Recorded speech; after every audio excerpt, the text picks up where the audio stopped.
हम धूप में बहरा ना जाए। तो तोरे बदे वहाँ मचान छनवाई हम। अरे धूप से हमके एलर्जी बना, एकदम स्किन खराब हो जाला। अरे हम जाने थे कि तय हालैंड से आयली। चलो काटा के गेहूँ सुना तोर सुनत तो 12 झर गल।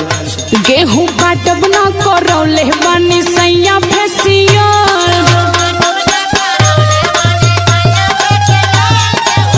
तो काहे न गौआ ब्यूटी पार्लर खोल लेती।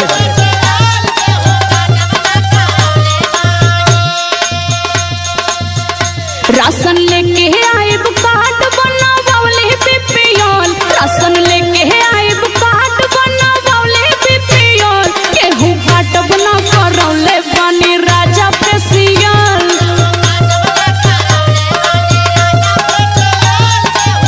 यही से ना दिक्कत बा, अब मजबूरी समझते नहीं बड़ा। तू केहर फेशियल करैले लगत तोखे मुस्कनवा ब्यूटी पार्लर वाली फसैले है, वह लूटत है। अरे वो दिखेला थोड़ो ना, निखार आवेला न बस। अरे वो तो तू ऐसा नहीं, अगर गोर रहती तो फूक देती घरवा। गाँवे का एक भी आदमी कह दे कि तोरे चेहरा पे फेशियल का असर है। अरे 3-4 दिन बाद ना असर होला, अभी तो कल ये करा के नहीं सुना बा। रह तू गोरे छछु ना रोता का कर तू, रह तू गोरे छछु ना रोता। अभी है कहबा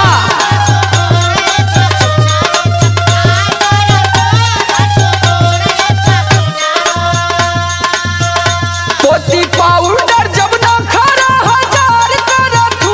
पोती पाउडर जब ना खरा 1000 कर तू। रह तू गोरे छछु ना रोता का कर तू, रह तू।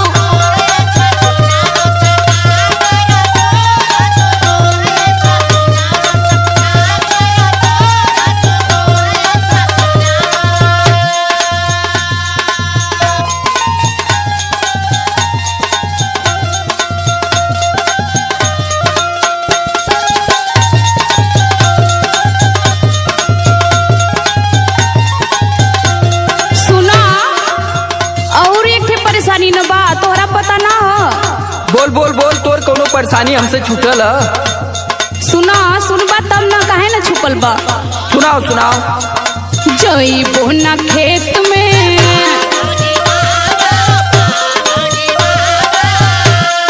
बबुआ बा पेट में। सगरों में अनारू कुल जाति तो ही के ज्यादा नौटंकी लगत है। जइबो ना खेत में बबुआ बा पेट में। लड़ा चाहे कुछ करा पहिला रियल। लड़ा चाहे कुछ करा पहिला रियल। गेहूं काटब ना करौले बानी पिया फेसियल।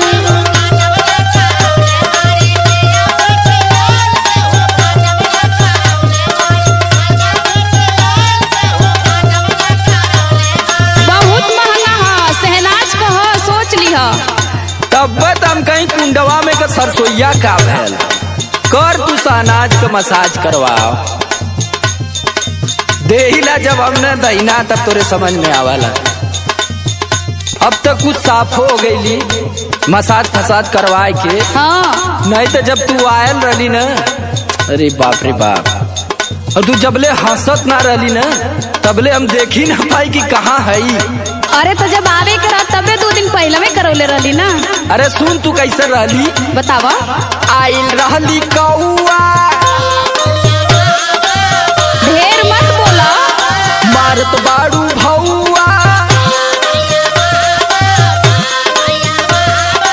आइल रहलू कौआ, मारत बाड़ू भौआ। सुना समार या लोक से तू अब लड़ा तू। समार या लोक से तू अब लड़ा तू।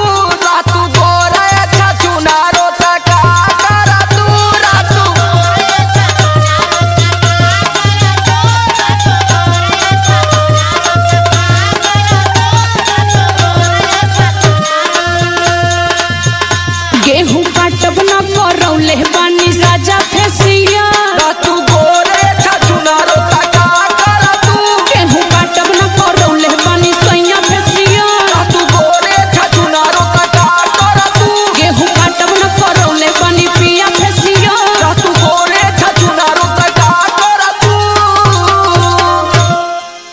अरे तावा के तनु मजाई